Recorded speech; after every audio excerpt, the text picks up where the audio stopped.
എങ്ങനെയുണ്ടായിരുന്നു പ്രേക്ഷകരോട് സിനിമ കണ്ടിട്ട്? വളരെ സന്തോഷം. കാരണം നമ്മള് കുറച്ചാളായെങ്കിലും വന്നപ്പോൾ അതിൻ്റെ ഒരു ഫ്രഷ്നെസ് എനിക്ക് ഫീൽ ചെയ്യാൻ പറ്റും.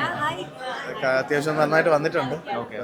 ഇതാണ് നമ്മുടെ വില്ലൻ കം പ്രൊഡ്യൂസർ.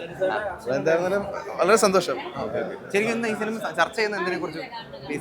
ഇതൊരു ബേസിക്കലി ഒരു ഇൻവെസ്റ്റിഗേഷനും ഒരു ജേഷൻ എന്ന് പറഞ്ഞൊരു ക്യാരക്ടറിനെ ചുറ്റിപ്പറ്റിയാണ് മൊത്തം കഥയും പോകുന്നത്. ജേഷൻ്റെ ഒരു ഫ്രണ്ടായിട്ടാണ് ഞാൻ.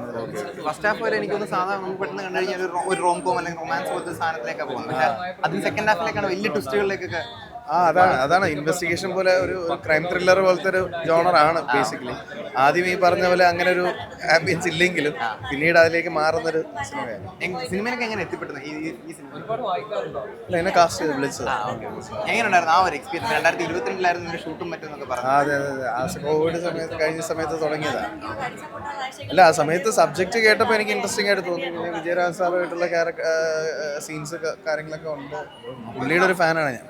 അപ്പോൾ ഞാൻ ആദ്യമായിട്ടാണ് ഇത്രയും ഏകദേശം കുറേ കാലമായി സിനിമയിൽ അഭിനയിക്കുന്നത്. അപ്പോൾ ആദ്യമായിട്ടാണ് സാറിൻ്റെ കൂടെ വർക്ക് ചെയ്യാൻ പറ്റിയത്. അതിൻ്റെ ഒരു സന്തോഷം ഈ പടത്തിലൂടെ ഉണ്ട്. ഇപ്പം നമ്മുടെ മേഘനാഥൻ ചേട്ടനൊക്കെ നമ്മളെ വിട്ട് പിരിഞ്ഞിട്ട് അതിന് ശേഷം ഇറങ്ങിയൊരു സിനിമ കൂടിയാണ്. അപ്പം ആ ഒരു ഇതിലെങ്ങനെ തോന്നിയത്? അല്ല, ഈ പറഞ്ഞ സിനിമ എപ്പോഴും കലാകാരന്മാർക്കുള്ളൊരു ഏറ്റവും വലിയ അഡ്വാൻറ്റേജ് അല്ലെങ്കിൽ അതിൻ്റെ ഒരു പ്ലസ് പോയിന്റ് അതാണ്. എത്ര കാലം കഴിഞ്ഞാലും നമ്മൾ സ്ക്രീനിൽ കാണാം അല്ലെങ്കിൽ ഓർക്കും എന്നുള്ളത്. അത് ഈ പുള്ളി ഇപ്പം കുറച്ച് നാളെ പോയിട്ട് പുള്ളി വീണ്ടും കണ്ടപ്പോൾ വളരെ സന്തോഷം. ഷൂട്ടിന് ശേഷമായിരുന്നു നമ്മൾ ആണെന്ന് തോന്നുന്നു. ആയിരിക്കണം.